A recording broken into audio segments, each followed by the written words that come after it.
রামনবমী শোভাযাত্রা দিলীপ ঘোষ শুরু করেছে। আজকে টিএমসি কে আমি শোভাযাত্রা করতে বাধ্য করেছি যে রামকে গালাগালি দিত, যে রাম বিজেপির রাম বলতো, তাদেরকেও রামের কাছে আসতে হয়েছে, রামের শোভাযাত্রা করতে হয়েছে। টিএমসি জয়টা কার, লাভটা কেন নেবো না? আর ভারতীয় জনতা পার্টি কখনো বলতে পারে না মন্দিরে যেও না। দিলীপ ঘোষ মালদায় সভা করেছে, জঙ্গিপুরে গিয়ে রাত্রে থেকেছে, পালিয়ে আসেনি, ভিজিট করে ছবি তুলে আসেনি। মুর্শিদাবাদ, মালদা, সেখানকার বিজেপি কর্মীরা তো মনে করছে তাদের উপর যে সন্ত্রাস চলেছে, জিহাদি সন্ত্রাস চলেছে, তাদের মদত দিয়েছে রাজ্য সরকার। এই মুখ্যমন্ত্রীর বিরুদ্ধে তাদের রাগ। সেই মুখ্যমন্ত্রীর সঙ্গে তাদের প্রিয় নেতা ছবি তুলছেন পাশাপাশি। মুখ্যমন্ত্রীর আমলে 250 বিজেপি কর্মীকে হত্যা করা হয়। মমতা ব্যানার্জি নিজে গিয়ে গলা কেটেছে বসে। যে নেতারা আমার পার্টিতে এসেছে তারাই, তাদের হাতেও অনেকের খুন লেগে আছে, তাকে আমরা ব্রাত্য করে দিয়েছি নাকি? আমার নেতারা মুখ্যমন্ত্রীর সঙ্গে দেখা করছেন না, আমার হোম মিনিস্টার প্রাইম মিনিস্টার দেখা করাচ্ছেন না মুখ্যমন্ত্রীকে যে তুমি আমাদের বিজেপি কর্মীকে খুন করেছো।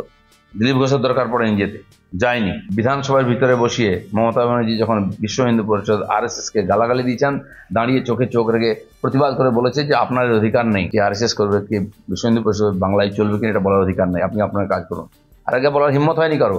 তখন যারা আজকে আমাকে জ্ঞান দিয়েছেন তারা কিন্তু তার ডান দিকে বাম দিকে বলছে। তখন হিন্দুত্ব ছিল না। না, আমি বলছি জয় শ্রীরাম শুনলে মমতা বন্দ্যোপাধ্যায় সেটাকে বলেন আমাকে গালাগাল দেওয়া হচ্ছে। যখন অযোধ্যায় রাম মন্দির উদ্বোধন হয়েছে উনি তো সৌজন্য দেখিয়ে যাননি। টিএমসি যেটা করতে পারে সেটা আমরা করতে পারি না। তো আমি কি টিএমসির কালচার শিখবো না? আমি আমার কালচার টিএমসি কে শিখবো। এটা আমরা শিখিয়েছি টিএমসি কে। উনি বাধা দেওয়া সত্ত্বেও লোকে গেছে রাম মন্দিরে, উনি বাধা দেওয়া সত্ত্বেও লোকে কুম্ভ স্নান করতে গেছে। আমরা মন্দির শিখিয়েছি, আমরা রাম নবমী শিখিয়েছি। শুধু মুসলিম ভোটে যেতে যাবে না, হিন্দুর ভোট চাই। তোমার সর্বভারতীয় সভাপতিকে উনি নাড্ডা, চাড্ডা, গাড্ডা এসব বলেছেন, তো এটা নিয়ে রাগ নেই? তিনি প্রধানমন্ত্রীর সঙ্গে দেখা করেননি। আমি যদি মনে করি শত্রু তো শত্রু, এই লোকগুলো আমাদের গাড়ি ভাঙতো, যে বিজেপি জয়েন করলো সে আমার মিত্র হয়ে গেল। আবার জয়েন করার পরে অর্জুন সিং চলে গেল টিএমসি, আমার শত্রু হয়ে গেল।